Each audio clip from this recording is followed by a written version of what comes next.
Hello everyone, मेरा नाम प्रशांत है और मैं आज आपको इस चुंबकीय फ्लक्स की सीरीज का लास्ट वीडियो में सबसे इम्पोर्टेंट टॉपिक के बारे में बात करूंगा, जिसका नाम है दो समाक्षीय परिणालिकाओं के मध्य अनुनय प्रणाली।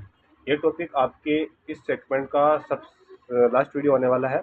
और इस सीरीज में अगर किसी प्रकार की अगर आपको कोई क्वेरी हो, आप किसी प्रकार का डाउट हो, तो आप मुझसे पूछ सकते हो।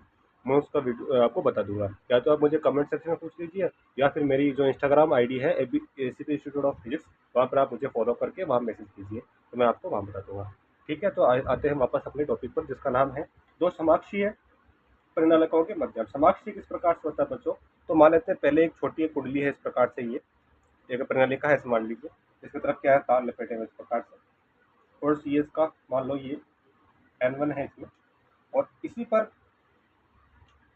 इसी लंबाई की एक दूसरी परिनालिका लगी हुई है समाक्षीय। इसका मतलब ये इसी नालिका के अंदर, ऐसे मान लो अंदर, जैसे आपका आपने पढ़ा होगा जो ऑप्टिकल वायर होती है, उस प्रकार से आप इसको मान सकते हो। ठीक है, तो ये सेकंड वाली इसके ऊपर है इस प्रकार से। ठीक है, ऐसे पेन मान लो, तो जैसे पेन है तो पेन के अंदर जो रिफल है वो छोटी वाली परिनालिका है, जो ऊपर जो उसका कवर है वो आपका क्या है, ये ऊपर बड़ी बड़ी है। ठीक है, इसका अनुप्रस्थ का क्षेत्रफल है वो इसका ए है, इसकी लंबाई आपकी क्या है, एल है। ठीक है, आपको समझ में आ गया। अब बात करते हैं इसकी थ्योरी में। आप क्या लिखोगे, तो लिखोगे माना माना दो समाक्षीय समाक्षीय परिनालिकाओं S1 व S2 है, जिसमें फेरों की संख्या जिसमें दो तार लपेटे हुए हैं वो N1 तथा N2 है। S1 में N1 है और S2 में क्या है, आपके N2 है। परिनालिका परिनालिका S1, इसको सोलेनोइड बोलते हैं इंग्लिश में, सोलेनोइड, इसीलिए इसको परिनालिका में नाम है। तो सोलेनोइड से S से लिखा जाता है। परिनालिका में धारा प्रवाहित की जाती है, मतलब नीचे वाली में जो आपकी मान लो कि जो पेन है उसमें रिफल में, जो अंदर वाली रिफल है उसमें क्या धारा प्रवाहित की जा रही है, धारा प्रवाहित करने पर प्रणालिका जो सोलेनोइड है आपकी, प्रणालिका सोलेनोइड और जो आपकी S2 है, S2 से एक फ्लक्स संबंधित होता है, एक फ्लक्स संबंधित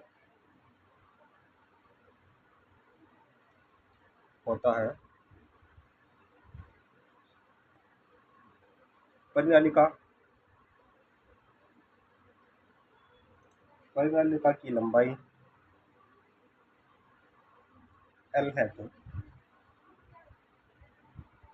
जैसे जो L है तथा अनुप्रस्थ का क्षेत्रफल अनुप्रस्थ का क्षेत्रफल A है। ठीक है, तो ये डायग्राम मैंने बताया, तो उसके बारे में जल्दी जल्दी बताइए। जैसे कि हमने पिछले वाले वीडियो में किया था बात, तो हम बात करते हैं S1 कुंडली या प्रणाली का मान लो S1 कुंडली के से संबंधित विद्युत क्षेत्र क्या था आपके पास, विद्युत चुंबकीय क्षेत्र क्या था, B1। B1 बराबर क्या आ गया आपके पास, स्मॉल लिया जाता है, स्मॉल प्रणाली का लिए स्मॉल लिया जाता है, तो ये क्या होता है N/L। ये क्या होता है, मैंने बताया था आपको, एकांक लिख लो आप। N बराबर एकांक क्षेत्रफल क्षेत्रफल में फेरों की संख्या। ठीक है, तो B बराबर क्या आ जाएगा, B1 बराबर क्या आ जाएगा आपके पास, N1 ले लो उसको, कौन सा, ठीक है, L इक्वेशन फर्स्ट एक बार वापस ले लेता हूँ, समझ नहीं आता ले लेता हूँ। B1 बराबर क्या है, न्यूनो इक्वेशन फर्स्ट। ठीक है, इस चुंबकीय क्षेत्र के कारण परिनालिका बी से संबंधित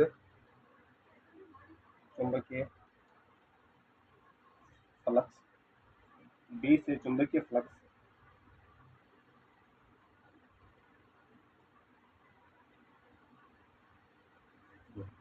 ठीक है, बी के कारण चुंबकीय फ्लक्स, देखो फेरों की संख्या उसमें N2 है, और ये आपकी क्या है, दूसरे कारण के फ्लक्स हो रहा है, और ये इसके कारण इसमें हो रहा है, तो इसमें V1 आया इसलिए, ठीक है।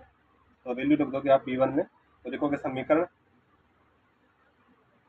समीकरण 1 से समीकरण 2 में मान रखने का, 2 में मान रखने पर, तो क्या आ जाएगा आपके पास, φ2 बराबर n2 nu naught n1 i upon n, equation आ जाएगा आपके पास, हाँ, ठीक है। जैसे हमने पिछली बार वीडियो में बात की थी मोगेस वीडियो, तो ये क्या था, B2 आपका M2 बराबर क्या था आपके पास, सॉरी φ2 बराबर क्या था आपके पास, mi था, हम जानते हैं, सिर्फ हम जानते हैं, प्रेरण गुणा की बात की हमने, सॉरी उन्होंने प्रेरण गुणा की बात की थी, तो यहाँ फटाफट कर दो, दोनों की क्या कर दो, तुलना कर दो, तुलना से तुलना तुलना से क्या जाएगा, mi बराबर क्या जाएगा आपके पास, nu naught n1 n2 a i upon l, i से i कट गया, तो ये क्या आ जाएगा आपके पास,